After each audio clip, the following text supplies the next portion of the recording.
Finally, Meepo released its belt-driven street longboard, the Voyager. This is the best board that Meepo has ever made in my opinion. Let's do an unboxing and go for the first ride.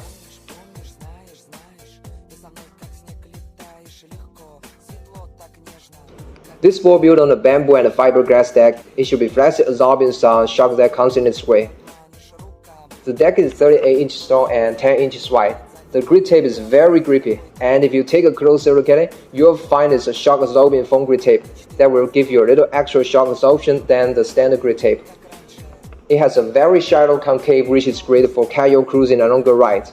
No exposed boards for the trucks and the enclosures. Personally, I like this. If you ever got to take the trucks or the enclosures off, you could just take the T-tool and undo the nut. You don't need to remove the grit tape.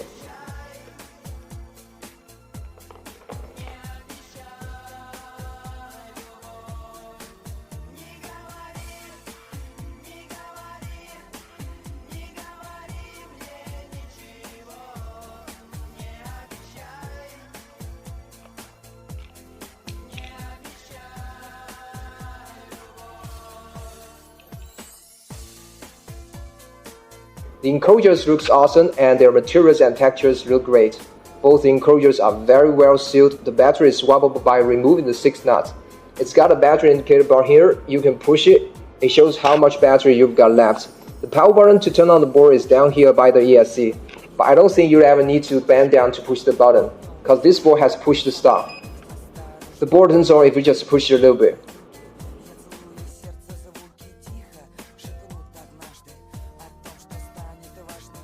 Now let's go for a ride. So immediately the first things I notice is that this board is very quiet and very smooth. Quiet motors, quiet wheels, smooth acceleration and smooth turning. The wheels that comes with the board are 90 by 62mm, 76A. That feels real soft and give you excellent grip. I definitely like these wheels. The new trucks and bushings make this board carve pretty nicely, but they are a bit loose for my weight. I'm pretty lightweight, so don't forget to bring a skate tool with you before your first ride. You might want to tie those trucks down a little bit if you are gonna go over 25 miles per hour. The deck is a little bit flexible but also very strong. It can take a rider weight of up to 330 pounds. Some people prefer a very stiff deck, some like them to be really flexy. This one kind of falls in the middle. There's a slight flex, but it's not bouncy. The deck stays stiff at high speeds and only flexes when you want it to. Like when you are carving real deep, you will feel that bounce. Or when you are riding on bumpy roads, you can bounce on the deck a little bit. That kind of absorbs all the vibrations. I'm definitely a fan of it. Like all other Meepo boards, the Voyager uses Ling Yi ESC. It's the latest Ling Fog ESC that is exactly the same as the ones in the Meepo Hurricane. I've been using Ling Yi ESC in the past few years. Ling Yi has become quite reliable and consistent. This is definitely the smoothest Ling Yi that I've ever used.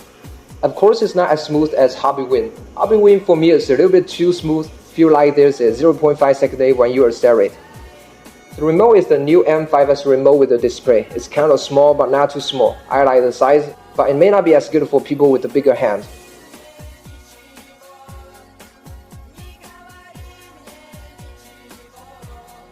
It has 4 speed modes. Speed mode 1 and 2 are smooth and it's a bit slower than most boards. They are really good for beginners or they are more for a casual ride. Speed mode 3 on the other hand is quite aggressive. It really kicks off and you can hit the top speed of this board on speed mode 3. It has lots of power. You can still feel that kick when you accelerate from 20 miles per hour. It has a lot of fun. I ride on speed mode 3 most of the time. Speed mode 4 increases the acceleration but not top speed. It has more torque. The acceleration is extremely strong on speed mode 4. You gotta be really careful. If you're a heavier rider or if you live in a place where you have a lot of hills, more torque is definitely better. And you can change the speed mode when you are holding the acceleration. So if you accidentally hit the speed button while you are riding, you will feel that kick and it may leave you on your butt.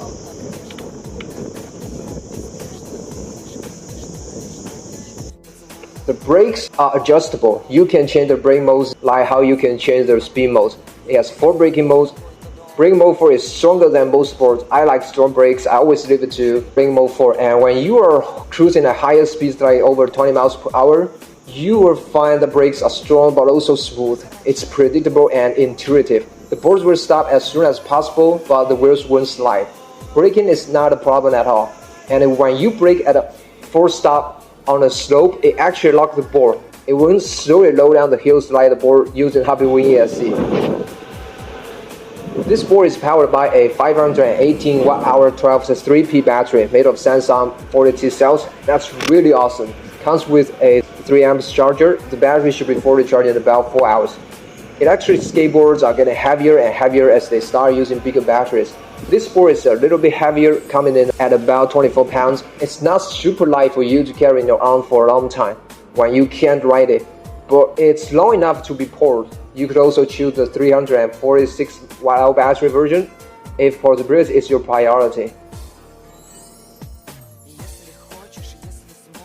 I get about 25 miles range according to my watch. I was going full throttle at speed mode 3 whenever I could, try to drain the battery as fast as possible. The average speed is 21 miles per hour. If you were like my weight, I guess you could get at least 25 miles range on the 90mm wheels.